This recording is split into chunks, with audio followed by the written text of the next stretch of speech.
Salut les Miraculeurs, c'est Blue, j'espère que vous allez bien. On se retrouve pour une toute nouvelle vidéo news sur Miraculous. Vous allez voir notamment un énorme problème de paiement des comédiens de voix US, et c'est peut-être pas cause US finalement, bon après on ne sait pas vraiment pour les autres pays, et puis tout cela reste assez flou. En tout cas vous allez voir qu'il y a probablement des comédiens qui vont être remplacés en saison 5. Enfin bref, on va voir un peu tout ça, c'est un peu chaud, et plein de petites news par-ci par-là, plutôt cool, vous allez voir. On va un peu parler en deux spi vraiment rapidement de la saison 5, de chronologie, enfin bref vous allez voir, ça va être plutôt sympa. Juste avant de commencer, je vous mets mon TikTok. Juste là, voilà, j'ai sorti un petit doublage de Inosuke de Demon Slayer. N'hésitez pas à aller me donner votre avis parce que voilà, je trouve le doublage plutôt sympathique. Il était sur mon territoire dans la montagne. On s'est castagné et je lui ai piqué son katana. Il a pas eu de bol, ce pourfendeur. J'ai pas de parents, j'ai pas de frères et j'ai pas de sœurs. J'ai un seul bonheur dans la vie, c'est de me bastonner. Et voilà, si vous pouvez m'aider en me donnant votre petit avis en commentaire TikTok, écoutez, ça fait toujours plaisir.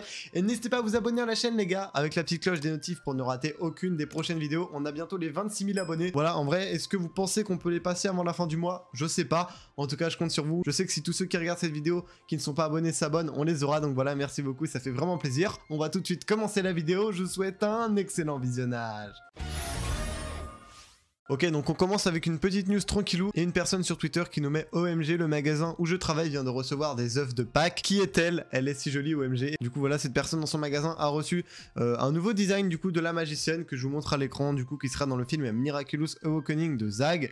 Donc voilà, en vrai, j'avoue qu'elle est plutôt stylée. Bon, ça date quand même d'une semaine, mais je vous l'avais pas partagé, j'avais oublié, donc bon, voilà, au moins là c'est fait. Ensuite, on a une personne sur Twitter qui a demandé à Thomas Truc, nous avons une amie et moi remarqué que la temporalité ne se suivait pas dans Miraculous.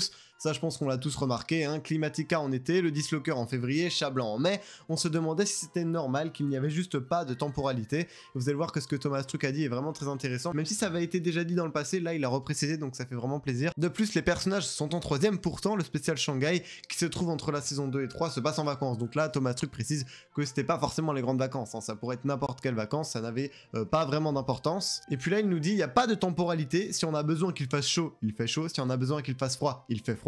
Dans les Simpsons, ça fait 27 fois qu'il fête Noël ou Halloween et Maggie est toujours bébé. Donc la personne lui répond, et pourtant on avance quand même, non. Ils sont fin du collège logiquement, la prochaine saison est au lycée où ils vont rester collégiens. C'est vrai que mec, ça fait 3 saisons ils sont là, ils ont déjà passé leur bac blanc, ils sont toujours là. Et Thomas nous répond, ça fait 3 saisons qu'ils sont toujours en 3ème, donc pourquoi faudrait-il qu'à la fin de la saison 4 ils passent au lycée? Ils passeront au lycée quand ce sera intéressant pour l'histoire, par exemple pour séparer Marinette et Adrien.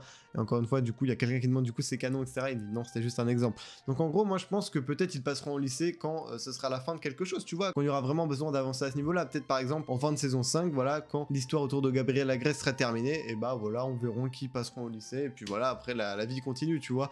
Mais pour le moment, il n'y a pas besoin de les faire passer au lycée, hein. C'est comme dans Pokémon, Sacha, limite le mec il a pas grandi pendant je sais pas combien de saisons, et bah voilà, ça a posé problème à personne, c'est comme ça dans les dessins animés. On est sur Instagram de Joe Hawkman, je sais pas vraiment si ça se dit comme ça, c'est à l'anglaise, donc je pense que ça se dit à peu près comme ça, qui est du coup le comédien de voix de André Bourgeois, du coup pour la version anglaise. Il a fait une vidéo dans laquelle il s'adresse à ses fans, je vous ai remis tout le texte là, et puis je l'ai retraduit, donc on va se lire ça. Si vous voulez aller voir la vidéo, vous pouvez aller sur son Insta, voilà, vous l'avez juste là.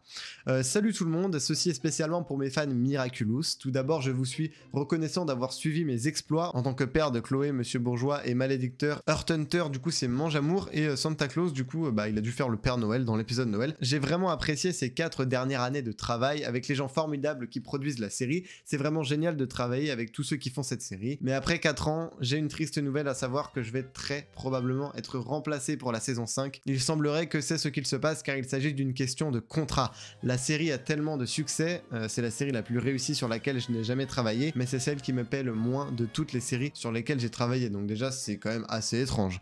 Et je sais que d'autres personnes ont fait la même chose. Donc après avoir, est-ce que d'autres comédiens anglais vont également être remplacés? Nous avons demandé une modeste augmentation de notre salaire et on nous a dit maintenant que c'est impossible et que si nous ne restons pas au même taux, nous serons remplacés. Alors j'ai dû faire un pas de bonne conscience, m'éloigner, c'est ce que je ne voulais pas faire. Donc voilà, il a été contraint à s'éloigner parce que bah, les comédiens de voix anglais étaient sous-payés. Je ne sais pas du tout vraiment est-ce que c'est la faute de Zag. Je pense qu'il est impliqué, mais je ne vais rien dire car bah finalement j'en sais pas grand chose, hein. Je ne suis pas assez calé dans ce milieu. En tout cas, c'est assez désolant de voir qu'une série comme Miraculous sous-paye ses comédiens de voix et que certains sont obligés de partir parce qu'ils se voient refuser une augmentation qui est légitime du coup selon lui, et pas que selon lui car comme il le dit, il y avait d'autres comédiens dans ce cas-là. Voilà, c'est assez triste. J'espère juste que quand Thomas va partir et que cela sera du full Zag, donc après la saison 5, la série ne va pas s'effondrer.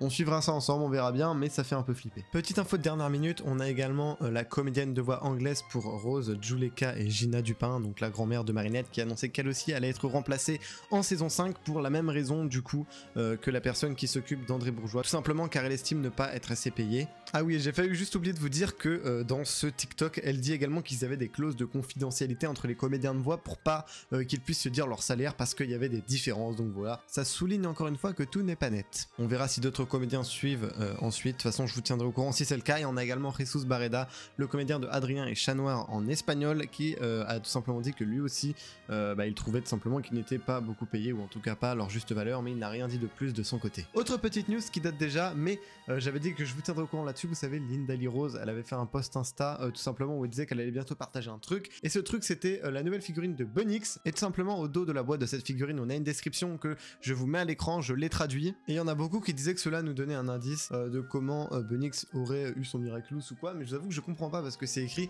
que c'est que lorsqu'elle sera akumatisée et qu'elle voyagera dans le futur qu'elle découvrira qu'elle sera la porteuse du Miraculous du lapin, alors que dans Time Tiger, elle l'a bien vu en fait qu'elle sera la porteuse du Miraculous du lapin. Donc j'avoue que j'ai pas trop compris voilà pourquoi c'était écrit ça derrière cette boîte. S'il y en a qui peuvent m'éclairer en commentaire, je suis preneur. On va tranquillement terminer cette petite vidéo avec deux petits mails que j'ai envoyés à TF1 histoire d'avoir quelques infos. Est-ce que vous vous rappelez de ce tweet? Attendez, je vais vous le montrer. Du coup voilà le tweet, c'était, vous savez, le record historique où sur plus d'1 million de téléspectateurs, TF1 avait précisé qu'ils avaient 320 000 enfants, donc c'est vraiment cool parce que ça veut dire que du coup il y a énormément de plus grands qui regardent la série, contrairement à ce que la majorité des gens en France ou même dans le monde peuvent croire, hein.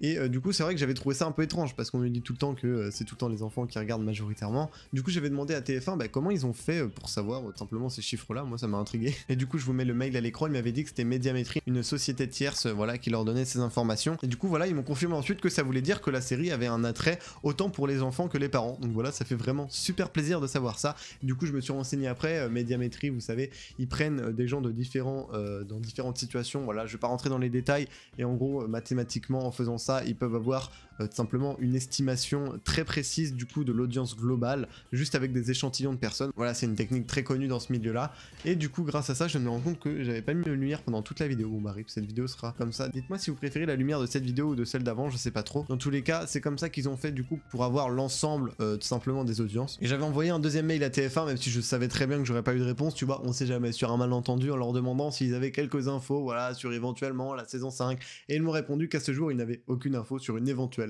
Ça m'a fait assez rire ça, comme si c'était pas sûr qu'il y allait avoir une saison 5, franchement non on sait pas. Bref, dans tous les cas vous vous en doutez, c'est encore un petit peu trop tôt pour avoir des informations sur cette saison 5, même si on a quand même déjà tous les titres d'épisodes. Dans tous les cas cette vidéo est terminée, j'espère qu'elle vous aura plu, c'était Blue, moi je vous dis à la prochaine pour de nouvelles vidéos, à plus.